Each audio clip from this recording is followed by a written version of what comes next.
Kayo po'y magkakaupo muna mga kapatid. Praise God. Praise God, Panginoon. So, ang aking puso'y nagagalak. Magkano po ba yung renta niyo dito, sir? 12,000. Praise God. So, napakamura lang po yan, mga kapatid. Habang tinutotal ko, yung 20,000 Hong Kong dollars na renta dito, gaano po kalaki? Hindi gaano kalaki yung space. More than. Mga dobles.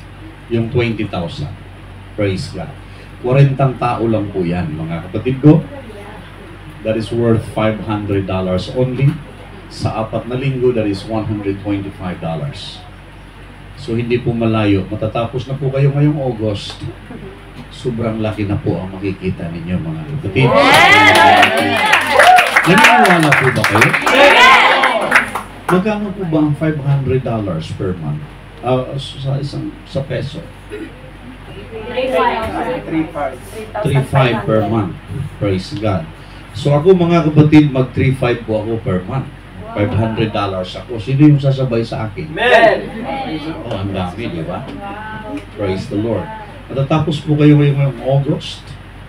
So, doble nito ang laki, mga kapatid. Sa amin pong mga bisita, pasensya na po kayo. Ganito kalaki ang aming lugar. Praise the Lord. Pero sa susunod ay mas malaki. Amen! Amen! At patawarin ninyo kami po ay maiingay. Pumapalakpak, sumisigaw, umiiyak, tumatalon. Praise the Lord. Salamat sa MC na hindi na siya nag-umawit ng I can run, I can run. Kasi ang run yan, mga kapatid, gano'n lang. At sa aming pinsan na narito, Sister Nancy at Sister Alma, we miss you here. Mamaya, may paddle ba dyan? O, paluin natin itong mula po. Mrs., nandyan yung mga pinsan mo sa likod. Praise the Lord. Namimiss namin kayo. Praise God. At ganun pa man, mga kapatid, paikot-ikot kayo, nasasaksihan ko po itong kalagayan ninyo. Nag-umpisa kayo sa wala, hanggang ang pastor ninyo ay nawalan. Pero nandyan pa rin siya. Praise God. Ang ating MC kanina, binanatan ako eh. Unahin natin itong mga gwapo. Tinawag niya. Very unfair. So minsan nakakasakit ng damdamin. Pero wala namang ibang magsasabi ng totoo, kundi yung kaibigan mo. Amen! Sometimes life is very unfair, Sister Bing. Sabi nga nila, pag ang gwapo namatay, oh sayang! Pero pag ang pangit namatay, kalooban na niloob yan.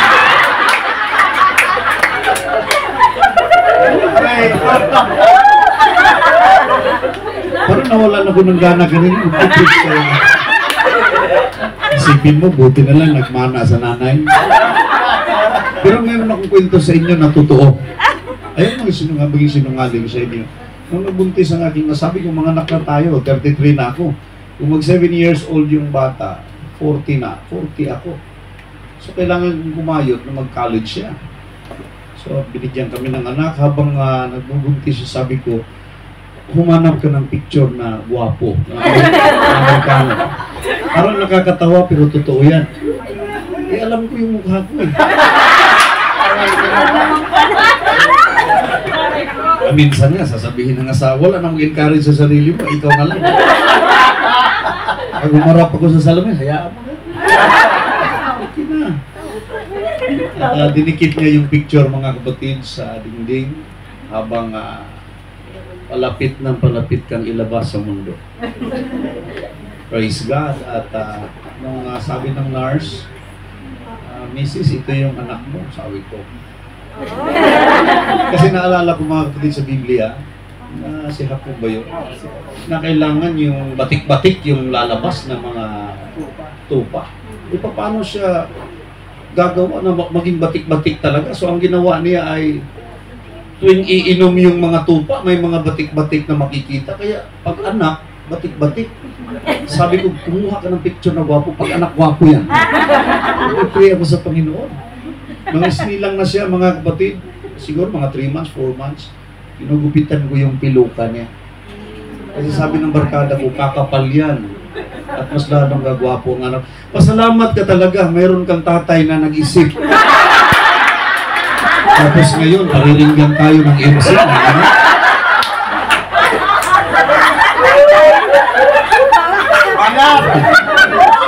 Sabi ko nga, ako ang huling hahawak ng mikropono. Hallelujah. Praise God. Kayo may masaya, mga Amen! Hindi mo masyadong halatay. Sister LV, purihin ng Panginoon. Sister Numa, Sister Joy, mga kapatid natin sa Macau. Nandito yung kapatid natin na galit na galit yung tatay niya kung magka-boyfriend. Kaya hanggang ngayon, dalaga pa siya. Praise God, sa biyaya ng Panginoon. Sister Bing, life is very unfair. Hallelujah. Sabi nga mga kapatid, pag ang gwapo nakapabuntis, ipakasal agad. Pero pag ang pangit, hanapan pa ng sidula, ipabarangay pa, ipa-NBI pa, iserve pa buong pamilya. Hallelujah. Pero sa Panginoon, wala yan. Pantay-pantay tayo mga kapatid sa mata ng Diyos. Pasensya na po kayo, ako yung guest speaker ninyo ngayon. Hallelujah. Naghahanap yata kayo ng mascot. Praise the Lord. Pero ganun pa man, mga kapatid, Pastor Rich, sa buong pamilya, Sister G, sa Sister Gail. Praise God, no? Medyo palusog ka ng palusog. Wow. Si Gracie, Sister Gail, no? Salamat sa inyo at sa Life Joy, mga kapatid ko. Praise God. Handa na po ba kayo, mga kapatid, na mas dudoble kalaki ang lugar ninyo? Amen! Sino yung magkukumit sa Panginoon? Lord! Mag $500 tayo per month. Amen! Kaya. Amen. Amen ang asawa ko. She is the law.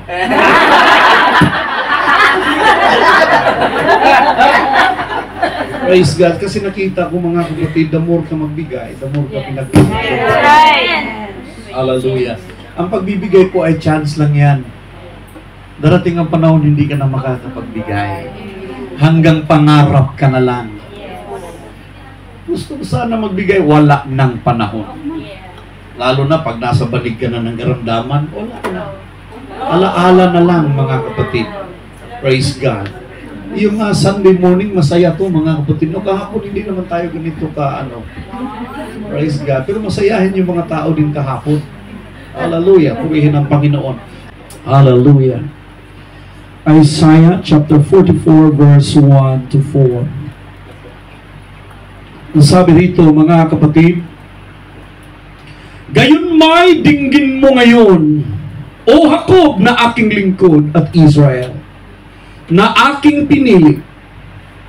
Ganito ang sabi ng Panginoon na lumalang sa iyo at nagbigay anyo sa iyo mula sa bahay bata na siyang tutulong sa iyo. Hallelujah. Ikaw ay huwag matakot, O Jacob na aking lingkod, at ikaw, Jeshua, na aking pinili. Verse 3. Sapagkat ipagbubuhos ko ng tubig, siya na uhaw, at ng mga bukal, ang tuyong lupa, aking ibubuhos ang aking espiritu sa iyong lahi, at ang aking pagpapala sa iyong suwi. Verse 4. At sila'y sisibol sa gitna ng damo, gaya ng mga sausi sa tabi ng mga batis. Ang pagpapala ng Panginoon na kahit mapapaligiran pa ng damo, siya ay sisibol, mga kapatid. At sabi ng mga magsasaka, kapag marami ang damo, mamamatay ang binhi. Pero sa Panginoon, kahit marami ang damo, mananatili siyang sisibol. May pag-uuga, may mga pagsubok, patuloy na sisibol ang binhi na mula sa atin pong Panginoon. Amen. Hallelujah. Let us pray.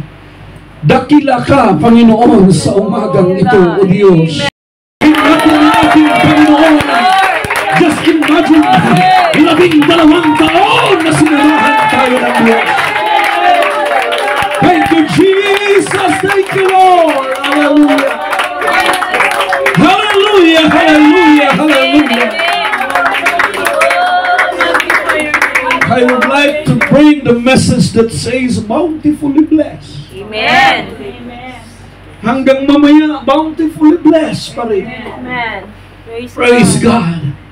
Sino sa inyo ang gusto ng pagpapala? Amen. Eh wala po dito mga kapatid na magkagusto ng sumpa. Lahat po ay pagpapala. Hallelujah. Sabi ko nga kahapon, mga kapatid ko, nakarang araw kay Abraham sa ating kapatid, yung mga tao na yan na nakaupo, hindi naman sila nag-isip sa kamatayan. Wala silang iniisip, kundi negosyo, trabaho, magkaroon ng pera, bahay, karir, lahat yan. Pero isang pastor nagsabi, pinagpipray mo ba ang iyong kamatayan? Dahil lahat tayo, mga kapatid, ay uuwi sa ating huling hantungan. Pero bago kakatok si kamatayan, nasumpungan mo ang nagmamay-ari ng buhay. Ang sagana sa biyaya, mga kapatid ko, na walang iba ang ating pong Panginoong Hesus Kristo. Amen. Kamayan mo ang iyong katabi, sabihin mo sa Kanya, God bless you. God bless you. Isaiah chapter 43, verse 1 to 4. Ang sabi ng Biblia, mga kapatid, praise God. Hallelujah. But now thus saith the Lord that created thee. Hallelujah. Sige, okay lang siya sa Tagalog. Praise God. O Jacob or Jacob. Ngayon, ganito ang sabi ng Panginoon na lumalang sa iyo, O Jacob. At nag-anyo sa iyo, O Israel. Ikaw ay huwag matakot sapagkat tinubos kita. Tinawag kita sa iyong pangalan, ikaw ay akin. Sa mga taong naglilingkod sa Diyos, I have a good news. The Word of God says, tinawag kita sa iyong pangalan, you are mine. Amen. Say, praise the Lord. Praise the Lord. Pwede bang sabihin mo sa Panginoon, pag-aari ka ng Diyos? Sabihin mo sa iyong katabi, pag-aari ka ng Diyos. Sino po yun dito may mga lote, mga kapatid? Marami tayo. Minsan babakura natin yan. Minsan lalagyan natin yan, no trespassing. Trespassers will be killed. Will be shot. Hallelujah. Sapagkat pag hindi mo property, huwag mong pasukin. No, Sister Inday, sabi ng Panginoon, ikaw ay akin. Sumalaking nakalagay doon, devil, no trespassing. Ang problema, pag-aari ka ng Diyos, may nakalagay no trespassing, tinanggal mo yung no trespassing doon. Ikaw lang din ang nagbukas. Come on, devil. Pero sabi niya kay Jacob, Jacob, ikaw ay akin. Hindi ka pag-aari ng demonyo, kundi pag-aari kita. Say, praise the Lord. Kayo ba'y masaya na pag-aari kayo ng Diyos? Ako masaya ako na pag-aari ko ng Panginoon. Ang sabi ng MC na, sabi ni Pastor Richard, ang dami na napuntahan ito. Gusto ko na puntahan ng lugar, pero meron ako isang lugar na ayaw kong puntahan. Yung sa impyerno, wala kaming ticket doon. Sa tulong ng Panginoon, wag mo naman kaming dalhin doon. At saka yung iba ayaw makasimba. Busy kasi, Pastor, dahilan mo lang yan. Right, yes. Wala ko para hindi. Pastor, wala kasing simbahan doon. Oy, sa impyerno na lang, wala tayong simbahan. Lahat meron tayong simbahan. Amen. Say, praise the Lord. Praise the Lord.